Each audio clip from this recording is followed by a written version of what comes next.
Ji students, I hope screen successfully share हो गई हो। ठीक है, आपके सामने वो ड्राइंग आ रही होगी जो अभी बनाई थी गंदी मंदी सी। मेरी आवाज आ रही है? जी सर आ रही है। Thank God. नेट कनेक्शन का अभी भी कोई नहीं पता, ये बिल्कुल डिस्टेबलाइज कंडीशन में और ये कॉल किसी भी टाइम कट सकती है। इन केस ऐसा हो जाए, consider the rest of the time of. बड़ी मुश्किलों से मैंने इसे कनेक्ट किया, पता नहीं क्या हुआ आज, लेकिन अगर कुछ ऐसा हो जाए तो बस फिर अब हम इसे मंडे से रिज्यूम करेंगे, ठीक है ना? क्योंकि सर मेरा मेरे नहीं ख्याल। साथ ऐसा तो मैं तो पूरे घर में शोर मचा देती हूँ, सब अपना नेट बंद कर दो, मेरी क्लास हो रही है। हाँ, लेकिन मेरे घर में ना इस वक्त कोई नेट यूजेज होता नहीं है। ज्यादा से ज्यादा भाई की अपनी मीटिंग होती है, मेरे घर में कोई इस वक्त नेट ही नहीं इस्तेमाल कर रहा होता। ये प्राइम टाइम है काम के लिए। नहीं तो, सर मैं वैसे कह रही थी, तो ना वो तो प्रॉब्लम सर जो है वो मसला ये हो है कि जाता मैंने रीस्टार्ट भी किया लेकिन फिर भी नेट कनेक्शन चल नहीं रहा। ठीक है, तो बहरहाल जैसा भी है, हम या तो कोशिश करते हैं कि इसी से पढ़ लें, या फिर अगर ये ना हो सका तो बस फिर बात मंडे पे जाएगी। क्योंकि अगर अब मैंने रीस्टार्ट किया ना, it will take 15 minutes and by the time I be able to log in, पीछे 2 मिनट रह जाने सारे। ठीक है, सो अगर ये कहीं पे डिस्कनेक्ट हो जाए तो कंसिडर इट ऑफ, फिर मेरा वेट नहीं करेंगे आप। सही है। नहीं सो सर अभी तो वो आपकी आवाज बेटे की पहले 2-4 मिनट अपना बड़ा अच्छा शशका दिखाता है और इंसान खुश हो जाता है, मेरे पास बहुत अच्छा नेट कनेक्शन है। ठीक है ना, अभी 2-4 मिनट इस पे बर्डन पड़ लेने, फिर देखते हैं, अल्लाह खैर करे, मतलब चल जाए पूरा टाइम। लेकिन ये कभी कभार मुझे जो ना रुस्वाई कराता है स्टूडेंट्स के सामने। अच्छा, तो हम बात कर रहे थे एक ऐसे सब्सटेंस की कि हमारे पास ये जो पॉलीएटॉमिक आयंस होते हैं ये बने होते हैं। अब आप देखिएगा इसका जो पूरा नेगेटिव पार्ट है जिसे हम कार्बोनेट कह रहे हैं, जिसे CO3 नेगेटिव 2 से रिप्रेजेंट करते हैं, C और ये 3 O's और नेगेटिव के 2 साइंस, CO3 नेगेटिव 2 यानी कि कार्बोनेट आयन, और ये मैग्नीशियम से आयनिक अट्रैक्शन की बेस पे कनेक्ट कर रहा होता है। ठीक है ना, वैसे तो मैंने इसे सही ड्रॉ नहीं किया, अगर सही ड्रॉ करें तो मैग्नीशियम का +2 ये नेगेटिव ओज के दरमियान में यहाँ पर ड्रॉ होना चाहिए, लेकिन बहरहाल वो उस वक्त बताने के लिए था। ठीक है, अब जब हम इसे हीट करते हैं तो याद रखिए इलेक्ट्रोस्टैटिक फोर्स ऑफ अट्रैक्शन बहुत स्ट्रांग होती है, यानी इस पॉजिटिव 2 की अट्रैक्शन इस नेगेटिव या इस नेगेटिव के साथ इतनी स्ट्रांग होगी कि वो ब्रेक नहीं हो सकेगी। इनफैक्ट ये जो डबल बॉन्ड है और ये जो सिंगल बॉन्ड्स हैं, इनके ब्रेक होने का चांस है। इनफैक्ट और क्लियर करता चलूं कि मेरे पास इंटरनेट कनेक्शन अनस्टेबल लिखा आ गया। आवाज आ रही है? जी सर आ रही है। Oh thank God. अच्छा, तो इनमें से भी डबल और सिंगल में से भी सिंगल को ब्रेक करने के लिए कम एनर्जी चाहिए होती है और डबल को ब्रेक करने के लिए ज्यादा एनर्जी चाहिए होती है। तो इनमें से भी एक सिंगल वाला बॉन्ड ब्रेक होता है इतनी हीट से।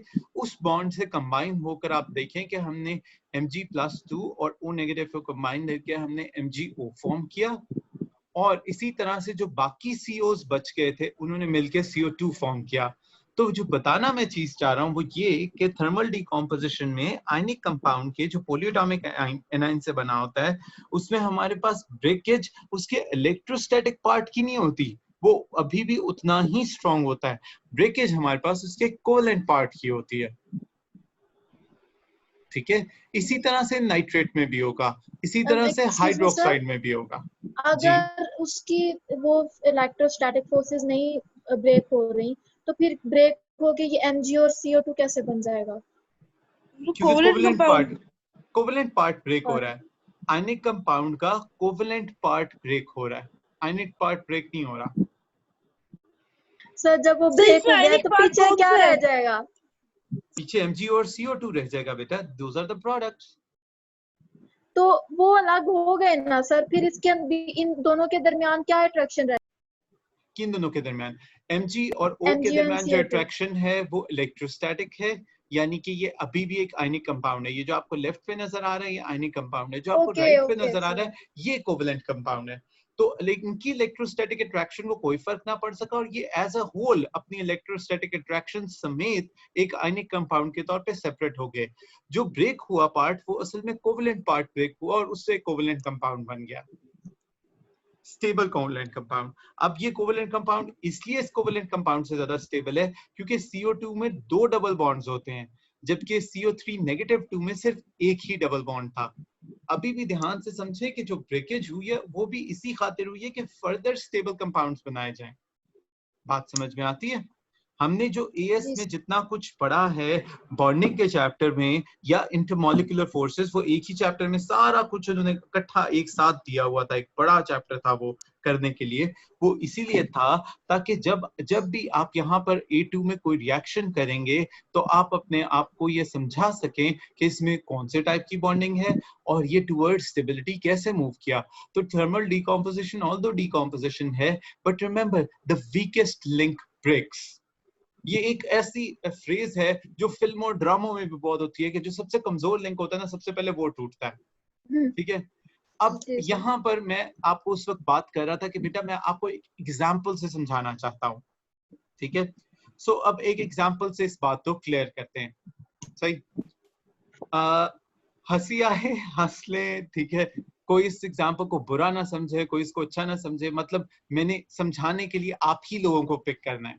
ठीक है, याद रखिएगा इस बात को समझाने के लिए मैं कोवेलेंट बॉन्ड को शेयरिंग से और आयनिक बॉन्ड को लॉस और गेन से बताऊंगा, जो कि मैं हमेशा आपको बताता रहा हूं बॉन्डिंग के केस में। और एग्जांपल हमेशा रही है कि क्लास के कुछ बच्चे हैं और बच्चे पैसे शेयर करते हैं तो हम कोवेलेंट बॉन्डिंग की बात कर रहे हैं, और बच्चे पैसे जो है वो अगर लॉस एंड गेन करते हैं तो हम आयनिक बॉन्डिंग की बात कर रहे हैं। एग्जाम्पल मैंने कल भी डिस्कस की थी, आई होप आपको याद हो। अच्छा, इसी तरह से बच्चे कंसिडर कर लेते हैं। इस क्लास में 3 मेल्स हैं, ठीक है, तो हम 3 मेल्स जो ना कंसिडर कर लेते हैं, या 4 मेल्स कंसिडर कर लेते हैं। लेट्स सपोज 4 मेल्स हैं, अलवान हो गया, अली हो गया, खुजैमा हो गया, तो ये सीज और ये 3 ओज जो है ना ये मेल्स हैं। ये आपस में मिलके ना शेयरिंग करते हैं पैसों की। लेट्स सपोज एक मेल ने जो ना जो सेंट्रल कलेक्टर है, सी को आप कलेक्टर समझ लें, ये पैसे कलेक्ट कर रहा है, उसने 1 से 100 रुपीज, 1 से 50 रुपीज और 1 से 50 रुपीज कलेक्ट किए। ठीक है, लेट्स सपोज एक 50 वाला 100 वाला अलमान हो गया, 50 वाला अली हो गया। मैं रैंडम नेम्स दे रहा हूँ, प्लीज इसमें कोई बुरा ना मनाए, क्योंकि आगे जब मैं बातें कहना जा रहा हूँ ना ब्रेक करने के लिए उस पे हो सकता है आप इस बात को माइंड करें, but it's just an example, it's just a funny example to make sure that you understand the facts. ठीक है ना, तो ये अलवान है, इसने डबल बॉन्ड बनाया, यानी 100 रुपीज दिए, डबल अमाउंट देन एनीवन। ये अली है, लेट्स सपोज इसने 50 दिए, ये इसको सपोज कर लेते हैं खुजैमा है, इसने भी 50 दिए। ये कोई कलेक्टर मेल है जो क्लास में कलेक्ट कर रहे हैं इन सारों से वो पैसे, और फिर इन्होंने सारों ने पैसे कलेक्ट कर लिया। इन्हें लगा अभी भी पैसे कम हैं, ठीक है, तो इन्होंने सोचा कि हम किसी को ऐसा करते हैं कि किसी को बेवकूफ बनाने की कोशिश करते हैं। तो लेट्स सपोज उन्होंने आयशा या नोमा, ठीक है, जो कि यहाँ पर आइन है, उनसे बात की, और वो इस बात पे एग्री कर गई कि वो शेयरिंग नहीं करेंगी, वो अपने 100 रुपए दे देंगी। यानी कि ये इतने परसुएसिव थे कि इन्होंने उससे उनका 100 का लॉस करवा दिया, उससे 100 रुपया मारा, अपने पैसों के अंदर जमा किया, और अब इन सारों ने प्लान किया कि जितने पैसे इकट्ठे हुए हैं उससे हम ईटेबल्स लेंगे और हम उससे पार्टी उड़ाएंगे। ठीक है, वो जिसके पैसे लूज हुए थे वो गर्ल लेट्स सपोज रोते हुए प्रिंसिपल या टीचर के पास चली गई और उसने जाके शिकायत लगा दी। तो अब इनमें से जो सबसे वीकेस्ट लिंक था, जिसके पैसे भी थोड़े थे, लेट्स सपोज यहाँ पे हमने खुजैमा को रखा था, अब इस दायरे में खुजैमा आ गया तो खुजैमा को ही रख लेते हैं। ठीक है, खुजैमा ने कहा कि मैं जो ना गर्ल के साथ मिल जाता हूँ, 50 रुपीज की तो बात है, लेकिन किसी पनिशमेंट से तो बच जाऊंगा। तो उसने क्या किया कि उसने जो ना सारा सच टीचर या प्रिंसिपल जो भी था उसके सामने खोल दिया कि इस तरह से बात, और इन्होंने हाँ जी बाकी इस एमजी को बेवकूफ बनाया और इससे भी 100 रुपीज हड़प किए, और ये पार्टी करना चाहते थे और ये वो। तो फिर ये दोनों एक तरफ इकट्ठे हो जाते हैं और ये वो हो जाते हैं जो पनिशमेंट वाली साइड में चले जाते हैं। ठीक है ना, तो तो whether you find it a boring story or an interesting, और जो ना कहते हैं जो ना मसालेदार story, but it's an actual example। अच्छी स्टोरी बना ली है। हाँ, तो ये समझाने के लिए है कि जिन्होंने शेयरिंग की वो कोवेलेंट बॉन्ड्स में थे, ठीक है, और जिन्होंने लॉस और गेन के रूल पे चले वो आयनिक बॉन्ड्स में थे। और जब कोई कहानी फंस गई, जब कोई मामला खराब हो गया, तो जो कोवेलेंट बॉन्ड में थे और वीकेस्ट बॉन्ड्स वाले थे, उनके ब्रेक होने का चांस है। ठीक है, उनमें से एक ब्रेक हुआ और वो उसके साथ मिलेगा जो मजलूम होने की कोशिश, जो मजलूम होगा, ठीक है, होने की कोशिश नहीं है, एक्चुअली है, उसके पास से पैसे चले गए हैं। ठीक है, तो वो एक सेपरेट जो ना सिस्टम में आ गए, और वो कहते हैं कि हम अपने पैसे रिकवर करेंगे और हम आपस में शेयर कर लेंगे ना। तो उन्होंने अपने पैसे रिकवर किए और उन्होंने सेपरेट रख लिया, और वो शेयरिंग वाले जो सारे थे वो अलग से फंस गए। ठीक है, तो may be you find this story not good enough और नॉट परसुएसिव इनफ, बट ये जरूर एक्सप्लेन कर सकती है कि शेयरिंग को कैसे हम कोवेलेंट बॉन्ड में रखते हैं और वो वीक कैसे होता है। और इलेक्ट्रोस्टैटिक फोर्सेस ऑफ अट्रैक्शन या लॉस और गेन को कैसे हम आयनिक में रखते हैं और आयनिक स्ट्रॉन्ग कैसे होता है, ठीक है। सो जब ब्रेक होता है तो वो वाला पार्ट ब्रेक होता है हीट देने पर जो कोवेलेंट पार्ट होता है। और अगर आपको ये चीज समझ में आती है तो इस सारे में अब पोलराइजेशन कहां पर आती है, ठीक है।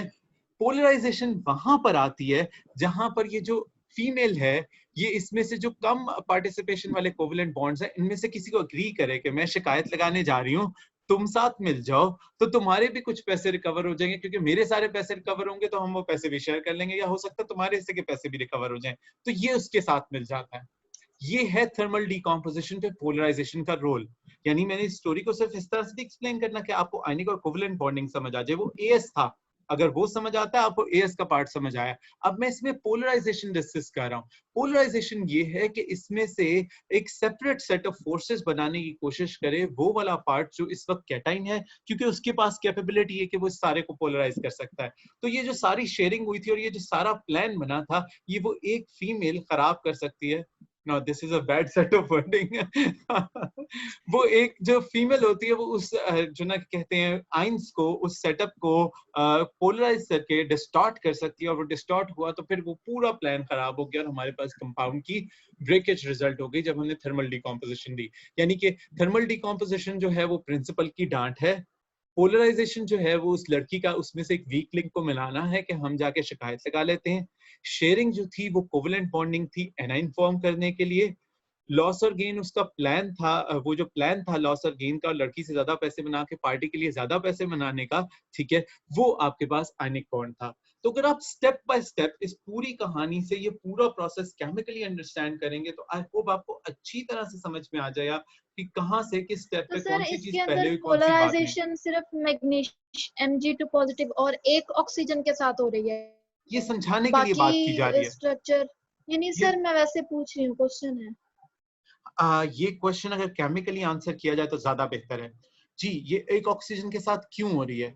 ये ऐसे स्ट्रक्चर के पोर्शन के साथ होने की कोशिश करती है, नंबर वन, जिसके साथ आयनिक बॉन्ड स्ट्रॉन्ग बन सके। आयनिक बॉन्ड स्ट्रॉन्ग बनता है मेटल का ऐसे नॉन मेटल्स के साथ जो ज्यादा इलेक्ट्रोनेगेटिव होते हैं, नंबर एक।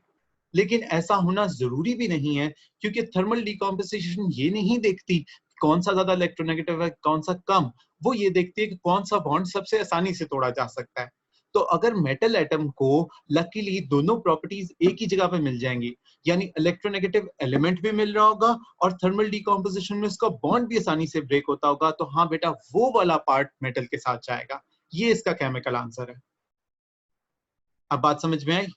लकीली मैग्नीशियम के केस में इस पूरे स्ट्रक्चर में O सबसे ज्यादा इलेक्ट्रोनेगेटिव है, और वो वाला O जो सिंगली बॉन्डेड है वो आसानी से थर्मल डिकॉम्पोजिशन पे ब्रेक हो सकता है, लिहाजा वो आयनिक बॉन्ड का पार्ट लेकिन बनता है। सर ऑक्सीजन तो दूसरे वाला भी सिंगली बॉन्डेड ही है। हाँ, दोनों में से कोई एक ले लें। देखिए अच्छा, मतलब मैग्नीशियम के सिर्फ एक पास, के साथ ही हो। हाँ, क्योंकि मैग्नीशियम का पॉजिटिव 2 ऑक्सीजन के -2 के साथ कंबाइन के ही बैलेंस हो सकता है। मैग्नीशियम ऐसा एक्ट नहीं कर सकता कि वो इम्बैलेंस हो जाए। देखिए ना, मैग्नीशियम हम जानते हैं ना जी ये सर। कैसे बना होता है, मैग्नीशियम के ऊपर +2 होता है, ऑक्सीजन के ऊपर -2 होता है। ये वाला ऑक्सीजन जब जाता है ना प्रिंसिपल से लड़ाई करके, तो लेट मी टेल यू, इसके ऊपर -1 चार्ज से -2 इसलिए होता है कि जो ऑक्सीजन के ऊपर बॉन्ड नजर आ रहा है ये बॉन्ड भी अपने पास रख लेता है। यानी जब प्रिंसिपल और टीचर को बताया तो प्रिंसिपल और टीचर ने उस कलेक्शन में से उस ऑक्सीजन का हिस्सा निकाल के भी उसे दे दिया, गर्ल का भी हिस्सा निकाल के उसे दे दिया, जाओ तुम भी जाओ, उसका हिस्सा निकाल के भी उसे दे दिया, जाओ तुम भी जाओ, और उनके जो हिस्से पूरे हुए वो आपस में कॉम्बिनेशन के लिए काफी थे। अब समझ आई ये बात? ये पूरा एक्चुअल केमिकल प्रोसेस है जो मैंने आपको इसके पीछे एक्सप्लेन किया है। But once it's understood, it's never difficult to answer for thermal decomposition. But the simplest hint is, ये तो मैंने आपको बहुत डिटेल में बताया, the simplest hint is that the covalent part breaks down and the result is usually an ionic oxide, and then there is a covalent oxide is there as well. ठीक है, but the ionic part does not break. Why? Because thermal decomposition is not good enough to break that ionic part, but is easily able or successful to break the covalent part. ठीक, main point ये है understand करने का। अगर इतना सा point आपको समझ में आ जाता है तो बाकी अगर डिटेल में से कोई एक या दो चीजें आपको नहीं भी समझ आई तो खैर है, ठीक है ना, क्योंकि हमारा इस वक्त की रिक्वायरमेंट ये वाला पॉइंट है कि जब थर्मल डिकॉम्पोजिशन होती है, जब हीट करते हैं तो वो वाला हिस्सा ब्रेक होता है जो वीकली बॉन्डेड होता है, और वो वाला हिस्सा इंटैक्ट रहने की कोशिश करता है जो स्ट्रांगली बॉन्डेड होता है। और आयनिक पार्ट इंटैक्ट रहता है क्योंकि वो स्ट्रांगली बॉन्डेड होता है और उसमें पोलराइजेशन भी है। अब उसमें सिर्फ आयनिक की बात नहीं है, अब उसमें पोलराइजेशन की अट्रैक्शन भी है, ठीक है। और कोवलेंट में ये सारा कुछ नहीं है, लिहाजा वो वीक है। ये इसकी वो एक्सप्लेनेशन है जो इस पॉइंट पे रिक्वायर्ड है। बाकी सारी स्टोरी या स्ट्रक्चर ये सारा कुछ बताना, most of this part was revision of AS. Clear हो गया? Yes, sir. जी sir. Any questions from anyone? अगर ये क्लियर हो गया तो हम बुक पे वापस आ सकते हैं और बड़े आराम से इस सारे टॉपिक को हार्डली 3 to 4 मिनट्स में वाइंड अप कर सकते हैं, ठीक है। But let me change the sharing.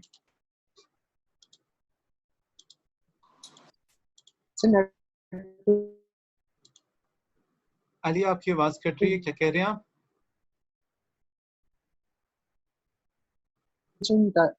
Nitrogen trioxide covalent है। नाइट्रेट आयन, ये नाइट्रेट्स जो हैं, हाँ जी बेटा, जैसे कोवलेंट ही नाइट्रेट आयन, बेस्ड तो होते ये हैं। पोलिएटॉमिक आयंस सब के सब कोवलेंट है। और वो 7 नेम्स जो मैंने लिए हैं जो आपके ओ लेवल्स में एग्जिस्ट करते थे, carbonate, hydrogen carbonate, phosphate, sulphate, nitrate, nitrite या फिर अमोनियम, ये सब के सब कोवलेंट बॉन्डिंग से बने होते हैं क्योंकि नॉन मेटल से बने हुए ना। ये तो ओ लेवल में हमने सिखाया था, किसी भी आयन या किसी भी चीज को देखते ही अगर आप ये देखें कि दो नॉन मेटल्स का कॉम्बिनेशन है तो ऑफ कोर्स कोवलेंट है, और मेटल नॉन मेटल का कॉम्बिनेशन है तो ऑफ कोर्स आयनिक है। तो ये तो बहुत बेसिक सी चीज है, राइट? क्लियर हो गया? के साथ थर्मल स्टेबिलिटी सारे की सेम वो है, मतलब कि इसी तरह ही वो सेम फिनोमेना, मतलब कि नहीं नहीं ट्रेंड नहीं, सेम है। कार्बोनेट सल्फेट्स ही में भी केस में, कार्बोनेट ही केस में yes the trend is same, सबके सब ऑक्साइड्स और कार्बन डाइऑक्साइड्स में जाएंगे। लेकिन नाइट्रेट ही केस में ये ट्रेंड नहीं है। हमने ओ लेवल में नाइट्रेट का ट्रेंड पढ़ाया हुआ है। नाइट्रेट वो वाहिद केस है जिसमें हमारे पास ट्रेंड डिफर भी करता है, ठीक है। तो सबसे पहले कार्बोनेट खत्म कर लेते हैं। लास्ट पॉइंट हमारे पास कार्बोनेट के केस में ये था, मैं इसे प्रॉपर्ली एनोटेट कर दूं ताकि आपको पता चले हम कहां पर थे। हमारे पास लास्ट पॉइंट ये था कि ग्रेटर पोलराइजेशन होती है कार्बोनेट आयन की, इजियर हो जाता है कि वीक करना। पोलराइजेशन की ही वजह से हमारे पास कार्बोनेट आयन को ब्रेक करना थर्मल डिकम्पोजिशन से आसान होता है, और उसके बाद जो है वो कार्बोनेट, कार्बन डाइऑक्साइड और ऑक्साइड हीटिंग होता है। इस पॉइंट को समझाने के लिए मैंने पूरी स्टोरी घड़ी है कि एक लड़की बीच में से एक पार्टी मेंबर को इस बात पे कन्विंस कर लेती है कि पूरी पार्टी ब्रेक की जा सकती है, तुम्हें तुम्हारे पैसे वापस मिल जाएंगे, तुम मेरे साथ मिल जाओ। तो polarisation is actually the reason behind the breakage of entire carbonate into carbon dioxide and oxide on heating. ठीक, आई होप ये बात भी सबके लिए क्लियर हो जाती हो। Well the story is good enough to clear it out, but still ना भी हो तो पूछ ले, कोई मसला नहीं। कंटिन्यूइंग, एक सिमिलर पैटर्न हमारे पास ऑब्जर्व होता है नाइट्रेट्स में। नाइट्रेट जब डिकम्पोज करते हैं तो हमारे पास फर्दर पार्ट्स फॉर्म होते हैं, यानी कि हमारे पास 2 प्रोडक्ट्स थे in case of carbonates, oxide and carbon dioxide. Nitrate पे हमारे पास ऑक्साइड, नाइट्रोजन डाइऑक्साइड और उसके साथ साथ ऑक्सीजन भी बनता है, ठीक है ना, क्योंकि नाइट्रेट आयन कार्बोनेट आयन से ज्यादा बड़ा होता है और ज्यादा अनस्टेबल होता है। इसके अंदर ज्यादा इलेक्ट्रोनेगेटिव स्पीसीज होते हैं तो इसकी ब्रेकेज भी ज्यादा होती है। सो हमारे पास उसके लिए बेरियम नाइट्रेट, स्ट्रोंशियम, कैल्शियम और मैग्नीशियम वाली तरतीब रहेगी, ठीक है ना, ब्रेक करने की। इसमें मैं थोड़ा सा इस चीज को क्लैरिफाई करना चाहूंगा, ठीक है। कार्बोनेट में हमारे पास ऑर्डर ये था थर्मल डिकम्पोजिशन के लिए, नाइट्रेट में हमारे पास ऑर्डर ये है। यानी अगर देखा जाए तो नाइट्रेट और कार्बोनेट के लिए जो हमारे पास थर्मल डिकम्पोजिशन या स्टेबिलिटी के हिसाब से ऑर्डर बनता है वो सेम बनता है, यानी from down the group to top the group, which means कि डिकम्पोजिशन मैग्नीशियम नाइट्रेट की सबसे आसानी से होगी और बेरियम नाइट्रेट की सबसे मुश्किल से होगी, ठीक। और रीजन वो ही आयन पोलराइजेशन के छोटे या बड़े आयन की है, वो उसने डायग्राम से भी शो की हुई है। मैग्नीशियम का आयन छोटा है, डिकम्पोजिशन आसानी से थोड़े टेम्परेचर पे हो जाती है। कैल्शियम का आयन बड़ा है, डिकम्पोजिशन जो है वो देर से ज्यादा टेम्परेचर पे होती है। बेरियम आयन सबसे बड़ा होगा तो सबसे मुश्किल से उसकी डिकम्पोजिशन होगी, यानी वो सबसे ज्यादा स्टेबल होगा। इस बात को कंटिन्यू करते हुए अगर हम ये डिफरेंस थर्मल स्टेबिलिटी या ग्रुप 2 कार्बोनेट्स का एनालाइज करें बॉर्न हेबर साइकिल को कंपेयर करते हुए, यानी लैटिस एनर्जीज की तरतीब से, तो भी हमारे पास अनइक्वल चेंजेस लैटिस एनर्जी में कैल्शियम कार्बोनेट और कैल्शियम ऑक्साइड के आएंगी। जैसा कि कैटाइन साइज इंक्रीज होता है related to increasing thermal stability, और वो डाउन द ग्रुप जो होती है वो इंक्रीज हो रही होती है। हमारे सामने टेबल भी बना हुआ है, तो डाउन द ग्रुप इंक्रीज होती हुई वैल्यू भी बच्चों को नजर आती होगी। तो इस तरह से ये सारी चीजें जितनी भी अभी तक हमने स्टडी की हैं, इन सारों को प्रॉपर लॉजिक से इंटरकनेक्ट किया जा सकता है। किसी भी चीज की लॉजिक इंटरकनेक्शन में ना समझ आई हो तो पूछ रहे हैं।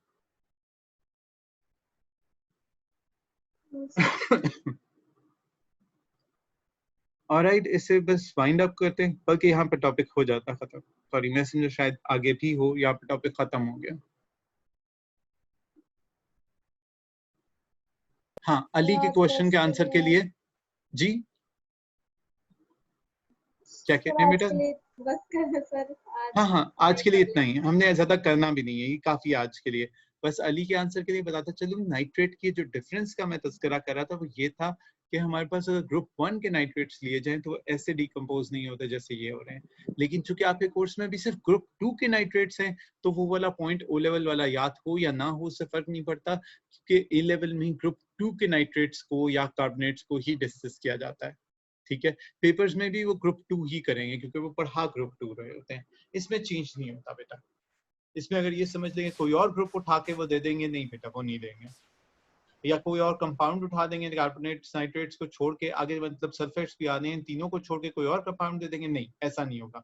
वो इसी में से ही पूछेंगे।